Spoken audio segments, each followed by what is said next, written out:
حضور نے فرمایا اللہ فی اصحابی کہ دیکھو تمہیں اللہ کا واسطہ میرے صحابہ کے بارے میں ذرا خیال رکھنا، لا تتخذوہم غرضا من بعدی، اور میرے بعد ان سے کسی قسم کی بغض اور غرض نہیں رکھنا، یعنی ان کے خلاف کوئی نفرت پیدا نہیں کرنا، بغض پیدا۔ اس سے پھر کیا ہوتا ہے کہ یہ نہیں کہ حضور نے اگر ایک صحابی کی شان بیان کی ہے تو آپ اس صحابی کو دوسرے صحابہ سے افضل سمجھنے لگ جائیں یا تمام صحابہ سے افضل لگ جائیں کہ حضور نے یہ بیان کیا ہے۔ اب وہ معصوم ہیں انبیاء کرام اس لیے کہ اللہ تعالیٰ نے ان کی عصمت کو قائم رکھا ہوا ہے، ان سے گناہ سرزد ہو ہی نہیں سکتا۔ تو صحابہ کرام کی جماعت بڑی عظمت والی جماعت ہے، بڑی کردار والی جماعت ہے۔ محترم ناظرین کرام، بزرگان دین اور میری عزیز ماؤں اور بہنوں بھائیوں، السلام علیکم ورحمۃ اللہ وبرکاتہ۔ میں آپ کا میزبان عبدالوہاب آپ کو پروگرام گفتگو کے اندر خوش آمدید کرتا ہوں۔ ناظرین، حضور اکرم صلی اللہ علیہ وسلم جو دین لے کر آئے، اس دین کو ہم تک پہنچانے میں جس جماعت کا سب سے بڑا کردار ہے، جس جماعت کی قربانیاں ہیں، وہ ہیں صحابہ کرام کی جماعت۔ صحابہ کی جماعت جس کے سرخیل حضرت ابوبکر صدیق رضی اللہ تعالیٰ عنہ ہیں، اور پھر ایک لمبی فہرست ہے، 1,00,000 سے زیادہ صحابہ کرام موجود تھے جس وقت حضور اکرم صلی اللہ علیہ وسلم دنیا سے تشریف لے گئے، یعنی 1,00,000 کے قریب۔ اور صحابہ کی جو جماعت ہے، اس جماعت کے اندر سب سے افضل ترین جو افراد ہیں ان میں خلفائے راشدین حضرت ابوبکر صدیق رضی اللہ تعالیٰ عنہ، حضرت عمر رضی اللہ تعالیٰ عنہ، حضرت عثمان غنی رضی اللہ تعالیٰ عنہ، اور حضرت علی کرم اللہ وجہہ رضی اللہ تعالیٰ عنہ۔ یہ 4 خلفائے راشدین ہیں۔ اور پھر عشرہ مبشرہ، ان عشرہ مبشرہ میں 4 یہی ہیں، اور پھر ان کے علاوہ 6 اور ہیں۔ تو وہ عشرہ مبشرہ جن کو کہا جاتا ہے، حضرت طلحہ، حضرت زبیر، حضرت سعد بن ابی وقاص، حضرت عبد الرحمن بن عوف، حضرت ابو عبیدہ بن جراح اور حضرت سعید بن زید رضی اللہ تعالیٰ عنہ۔ یہ 6 صحابہ اور 4 خلفائے راشدین، یہ 10 عشرہ مبشرہ ہیں، یعنی وہ 10 صحابہ جن کو اللہ تعالیٰ نے دنیا کے اندر جنت کی بشارت دی۔ عشرہ 10 مبشرہ جن کو بشارت دی گئی، کس چیز کی؟ جنت کی۔ تو یہ پھر اس کے بعد کون سے صحابہ کرام ہیں؟ السابقون الاولون، کہ وہ صحابہ جو اول درجے میں، پہلے درجے میں جو اسلام لے کر آئے، جیسے حضرت خدیجۃ الکبریٰ رضی اللہ تعالیٰ عنہ، پھر حضرت زید رضی اللہ تعالیٰ عنہ جو شروع کے اندر جو مسلمان ہوئے، پھر اور جو صحابہ کرام ہیں کے وہ سارے کے سارے، پھر اصحاب بدر ہیں، مہاجرین، ٹوٹل تمام مہاجرین، پھر انصار کے وہ جو شروع کے اندر بیعت عقبہ اولیٰ اور بیعت عقبہ ثانیہ کے اندر جو اسلام لے کے آئے، پھر تمام کے تمام انصار ہیں، پھر اصحاب بدر ہیں، اصحاب احد ہیں، اصحاب جو ہے وہ اصحاب شجرہ، وہ 1500 صحابہ جنہوں نے حضور اکرم صلی اللہ علیہ وسلم کے ہاتھ پر بیعت کی۔ تو یہ صحابہ کی جماعت ہے ناظرین، اور تمام کے تمام الصحابہ کلہم عدول، تمام کے تمام صحابہ ہمارے نزدیک عادل ہیں اور صحابہ محفوظ ہیں۔ انبیاء کرام معصوم ہوتے ہیں، یعنی انبیاء کرام سے گناہ سرزد ہو ہی نہیں سکتا۔ بچہ بھی معصوم ہوتا ہے، لیکن بچے کے اندر گناہ کا جذبہ مادہ ہی نہیں ہوتا، طاقت ہی نہیں ہوتی نا، تو اس کی معصومیت کیا ہے؟ عام فہم الفاظ میں کہ ہم کہتے ہیں نا بچے بڑے معصوم ہوتے ہیں، وہ اس لیے کہ ان کے اندر وہ خواہش ہی نہیں ہوتی، وہ جذبہ ہی نہیں ہوتا، وہ قوت ہی نہیں ہوتی ہے، تو ان کی معصومیت اس لیے وہ معصوم ہیں۔ اور انبیاء کرام کے اندر اللہ تعالیٰ نے ہر قسم کی خواہشات رکھی ہوتی ہیں، کھانے کی، پینے کی، ہر قسم کی خواہشات ہوتی ہیں، کیونکہ وہ انسان ہوتے ہیں۔ اور اب وہ معصوم ہیں انبیاء کرام اس لیے کہ اللہ تعالیٰ نے ان کی عصمت کو قائم رکھا ہوا ہے، ان سے گناہ سرزد ہو ہی نہیں سکتا۔ صحابہ محفوظ ہیں، انبیاء کے علاوہ کائنات میں کوئی معصوم نہیں، اور صرف انبیاء کی ذات معصوم۔ پھر صحابہ کرام جو ہے وہ محفوظ ہیں، اللہ تعالیٰ ان کی حفاظت کرتا ہے، اور ان سے اگر کوئی غلطیاں سرزد ہوئی ہیں تو وہ امت کی تربیت کے لیے ہوئی، امت کی رہنمائی کے لیے ہوئی، تو اور اس پر مجھے آپ کو کوئی حق نہیں پہنچتا کہ ہم ان کے اوپر تنقید کریں، یا ہم ان کو کسی قسم کا مورد الزام ٹھہرائیں، یا ہم ان کے اوپر تبصرہ کریں۔ تو یہ صحابہ کرام کی جماعت ہے، اور صحابہ میں سارے صحابی جو ہیں ان کا اپنا ایک مقام ہے، ان کی اپنی ایک فضیلت ہے۔ حضور اکرم صلی اللہ علیہ وسلم نے ہر صحابی کے بارے میں فضائل بیان کیے جو خاص طور پہ مشہور و معروف اور کبار صحابہ ہیں، ان کے بارے میں اللہ کے رسول صلی اللہ علیہ وسلم کی خاص فضیلتیں حاصل ہیں ہر صحابی کو. تو اس سے پھر کیا ہوتا ہے کہ یہ نہیں کہ حضور نے اگر ایک صحابی کی شان بیان کی ہے تو آپ اس صحابی کو دوسرے صحابہ سے افضل سمجھنے لگ جائیں یا تمام صحابہ سے افضل لگ جائیں کہ حضور نے یہ بیان کیا ہے. تو وہ ان کا اپنا ایک مقام ہے. لیکن یہ جو اہل سنت والجماعت ہے ان کا عقیدہ اور نظریہ جو میں نے آپ کو بیان کر دیا صحابہ کی فضیلت کے اعتبار سے. تو اچھا، اب جو خاص طور پہ رجب کا مہینہ ہے اور رجب کے مہینے میں حضرت معاویہ رضی اللہ تعالیٰ عنہ کے حوالے سے جو ہے وہ ان کی یوم وفات ہے، تو اس پر کافی گفتگو ہوتی ہے. اور حضرت معاویہ رضی اللہ تعالیٰ عنہ وہ صحابی رسول ہیں کہ جن کے بارے میں ایک مکتبہ فکر بڑا سخت موقف رکھتا ہے اور ان کو لعن طعن کرتا ہے اور ان کی جو صحابیت کی جو فضیلت ان کو حاصل ہے اس سے ان کو نیچے کرنے کی کوشش کرتا ہے، اس کو نقصان پہنچاتا ہے. تو ایک بات آپ حضرات ذہن میں بٹھائیں کہ میں اور آپ ہم سب جو ہے وہ تمام کے تمام مسلمان صحابہ سے محبت کرتے ہیں، صحابہ کا احترام کرتے ہیں، صحابہ کی عزت کرتے ہیں. حضور نے فرمایا اللہ فی اصحابی کہ دیکھو تمہیں اللہ کا واسطہ میرے صحابہ کے بارے میں ذرا خیال رکھنا. لا تتخذوہم غرضا من بعدی، اور میرے بعد ان سے کسی قسم کی بغض اور غرض نہیں رکھنا، یعنی ان کے خلاف کوئی نفرت پیدا نہیں کرنا، بغض پیدا نہیں کرنا. فمن احبہم فبحبی احبہم، جو ان سے محبت کرتے ہیں وہ میری محبت کی وجہ سے ان سے محبت کرتے ہیں. ومن ابغضہم فببغضی ابغضہم، اور جو ان سے بغض رکھتے ہیں وہ مجھ سے بغض رکھنے کی وجہ سے ان سے بغض رکھتے ہیں. اس کا کیا مطلب ہے؟ دیکھیں، اس کا مطلب یہ ہے کہ حضور اکرم صلی اللہ علیہ وسلم نے جو جماعت تیار کی، جس جماعت پر آپ نے بھروسہ کیا، جو آپ کے ساتھی تھے وہ صحابہ کرام تھے. دیکھیں، دنیا کے اندر ہم لوگ یعنی آج کل کے ماحول کو سامنے رکھتے ہوئے ہماری ایک سوچ ڈیولپ ہوتی ہے، ایک فکر ڈیولپ ہوتی ہے کہ آج کل ہم دیکھتے ہیں کہ جو لیڈر ہوتا ہے اس کے ارد گرد جو ہے مفاد پرست لوگ ہوتے ہیں، اس کے ارد گرد جو ہے وہ لوگ ہوتے ہیں جو اپرچونٹسٹ ہوتے ہیں اور جو وقت آنے پر اپنے لیڈر کا ساتھ چھوڑ دیتے ہیں. تو عام طور پہ لوگ اس طرح سے تصور کر رہے ہوتے ہیں. تو یہ کس کی خرابی ہوتی ہے؟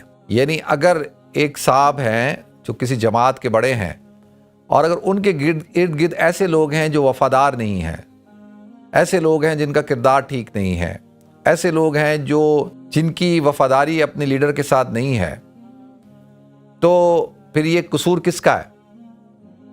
اس لیڈر کا ہے یا ان افراد کا ہے؟ اس لیڈر کا ہے نا، کہ اس نے ارد گرد اپنے ایسے لوگوں کو اکٹھا کیا، ایسے لوگوں کی جماعت بنائی جو اس سے وفادار ہی نہیں تھے. کیا وہ اتنا دور اندیش نہیں تھا؟ کیا اس کو اتنی سمجھ نہیں ہے کہ جس کو میں اپنے ساتھ لے کے چل رہا ہوں کیا یہ اس قابل بھی ہے یا نہیں ہے؟ کیا اس کے اندر جو ہے وہ وفاداری کے اوصاف بھی موجود ہیں نہیں ہے؟ تو یہ قصور ڈائریکٹلی کس پہ جائے گا؟ اس لیڈر پہ جائے گا نا. آج کی دنیا میں بھی ایسے ہی ہوتا ہے. ہم سب سوال اٹھاتے ہیں، یار یہ بندہ تو ہمیں پتا تھا، سب کو پتا تھا یہ بندہ ٹھیک نہیں ہے، تو یہ پھر کیوں ساتھ لے کے پھرتا تھا، کیوں اس کو ساتھ لے کے چل رہا تھا؟ دیکھا پھر اینڈ میں اسی نے اس کو دھوکہ دیا. تو اسی طرح کہ ایک پروفیسر ہوتا ہے، ایک عالم ہوتا ہے، ایک اسکالر ہوتا ہے، ایک شیخ ہوتا ہے، ایک لیڈر ہوتا ہے، وہ ایک جماعت تیار کرتا ہے نا، وہ ایک ساتھی، اپنے ساتھی تیار کرتا ہے، اپنے شاگرد تیار کرتا ہے. اور سم ٹائم جو ہے وہ شاگرد جو ہے وہ اپنے استاد کا پہچان بنتے ہیں، اس کی وجہ شہرت بنتے ہیں، اس کے نام کو روشن کرتے ہیں.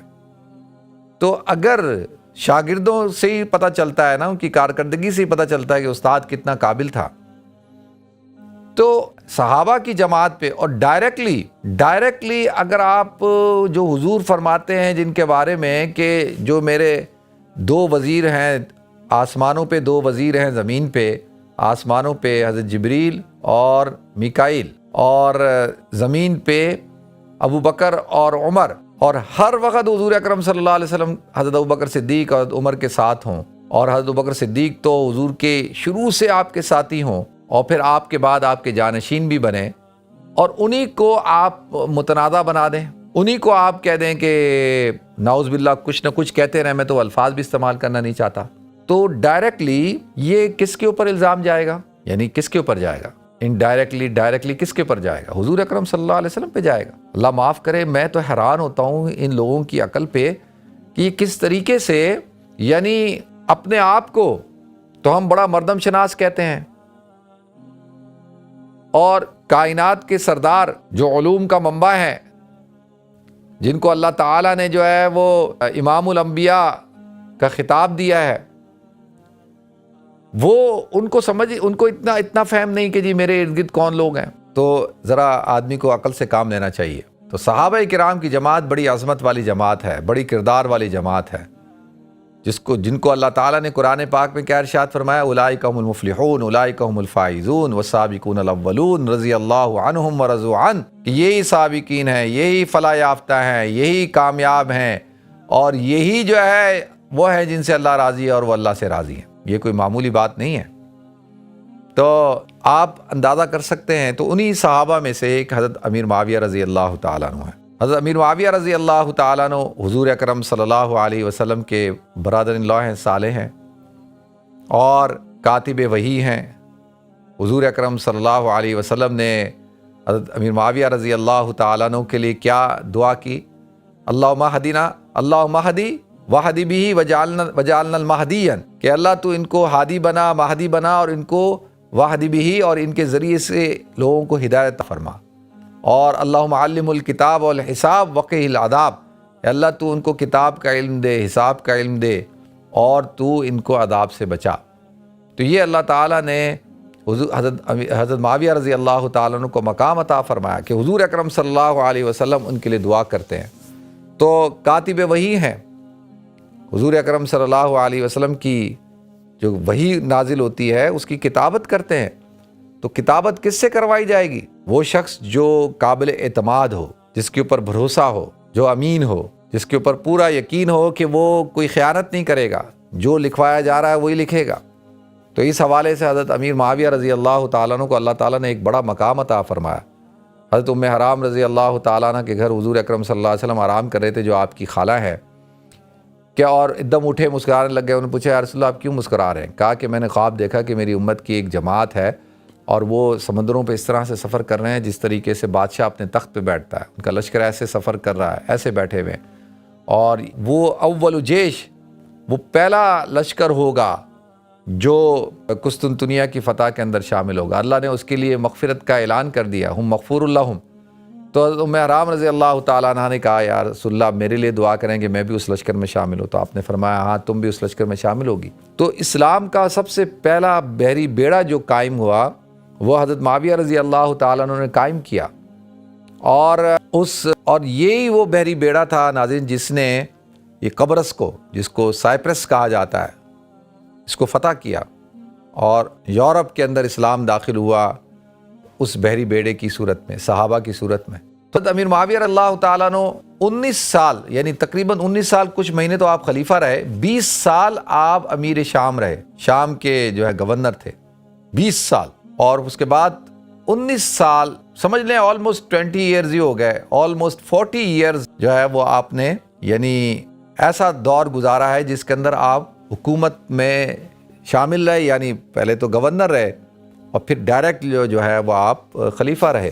اور حضرت امیر معاویہ رضی اللہ تعالیٰ عنہ ان کی دور کے اندر اسلام جو ہے وہ کہاں آپ دیکھیں قبرص، سائپرس، اور کہاں سندھ تک پہنچ چکا تھا، یا افغانستان تک اور سندھ تک اسلام پہنچ چکا تھا، اور کہاں وہ الجزائر، تیونس اور ان علاقوں میں لیبیا تک اسلام پہنچ گیا، پھر سوڈان، افریقہ. اور انتہائی مضبوط مستحکم حکومت تھی، سیاسی طور پر استحکام تھا، اور اللہ تعالیٰ نے مسلمانوں کو اور اسلام کو طاقت دی، شوکت دی، غلبہ دیا، بالکل امن و امان. اور کسی قسم کی کوئی جو ہے وہ آپ دیکھیں کہ اس دور کے اندر آپ کو کوئی ایسی چیزیں نظر نہیں آتی کہ کوئی فتنہ ہو، کوئی فساد ہو، سب چیزوں کے اوپر کنٹرول کر لیا. تو حضرت امیر معاویہ رضی اللہ تعالیٰ عنہ کے بارے میں آتا ہے کہ وہ کہا کرتے تھے کہ جب معاملہ جو ہے وہ بات چیت سے حل ہو سکتا ہو تو اس کو بات چیت سے حل کرنا چاہیے، تلوار کا استعمال نہیں کرنا چاہیے. اور اگر مجھ سے تعلق کے اندر بال برابر بھی اگر تعلق باقی ہوتا ہے تو میں اس کو قائم رکھتا ہوں، اس کو چھوڑتا نہیں ہوں. اور کوئی اگر مجھ سے اس تعلق کو ڈھیلا کرتا ہے تو میں اس کو مضبوط کرتا ہوں، اور کوئی جو ہے وہ توڑنے کی کوشش کرتا ہے تو میں جوڑنے کی کوشش کرتا ہوں. اور ان کی پوری کوشش ہوتی تھی کہ معاملے کو سیاسی طور پر جو ہے وہ مستحکم کیا جائے. عرب کے بڑے جو بڑے سیاستدان ہیں ان میں ان کا شمار ہوتا ہے، تدبر کے اعتبار سے، سیاست کے اعتبار سے۔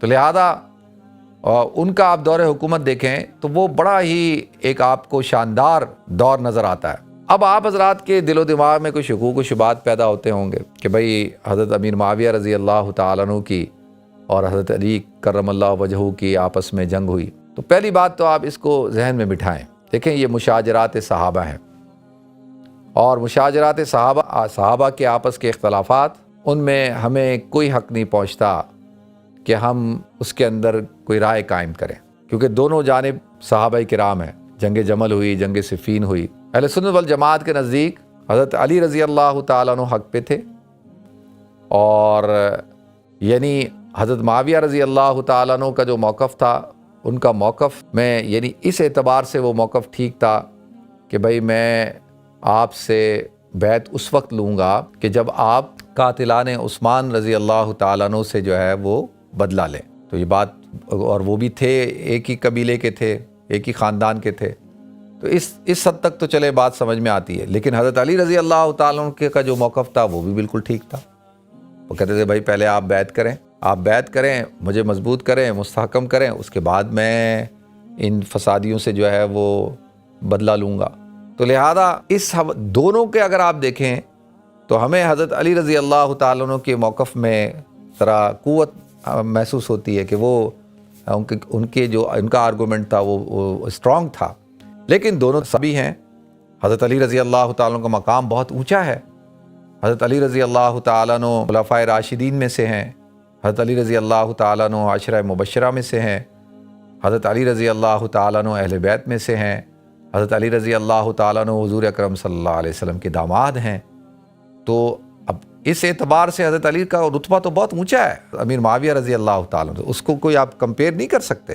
حضرت علی رضی اللہ تعالیٰ عنہ کا اپنا ایک مقام ہے، لیکن صحابی ہونے میں دونوں شامل ہیں۔ ہم کسی اور شخص کو یہ حق نہیں دیں گے کہ وہ ان کے آپس کے اختلافات، جب روم کے بادشاہ کو پتہ لگا کہ حضرت علی اور حضرت معاویہ رضی اللہ تعالیٰ عنہ کے آپس میں معاملات خراب ہیں، تو اس نے کوشش کی، اس نے کہا یہ بڑا اچھا موقع ہے، اس نے حضرت معاویہ رضی اللہ تعالیٰ عنہ کو خط لکھا کہ تم کہو تو میں اپنی فوجیں تمہارے ساتھ مل کر بھیجتا ہوں اور تم حضرت علی کا خاتمہ کر دو ان کی فوج کا۔ تو حضرت امیر معاویہ رضی اللہ تعالیٰ کیا کہا، اس کو جواب دیا، اس کو کہا کہ دیکھو یہ علی میرا بھائی ہے اور یہ ہم دونوں کا معاملہ ہے، اور اس کو بڑے سخت الفاظ استعمال کیے اس کے بارے میں، اور کہا کہ یہ ہمارا معاملہ، علی میرا بھائی ہے، اگر تو نے یہ سوچا بھی کہ تو یہ سمجھ کے بھئی ابھی ہم آپس میں ہمارا اختلاف ہے اور تو اگر حملہ کرے گا تو تو جو ہے مجھے پائے گا حضرت علی کی فوج کے اندر، ان کے آگے کھڑا ہوں گا میں۔ تو یہ ان کے آپس کے تعلقات تھے۔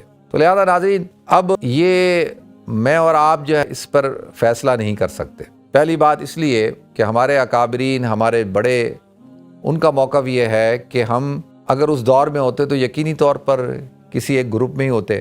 تو اللہ تعالیٰ نے ہمیں محفوظ رکھا کہ بھئی ہم ان میں سے کسی گروپ میں نہیں تھے۔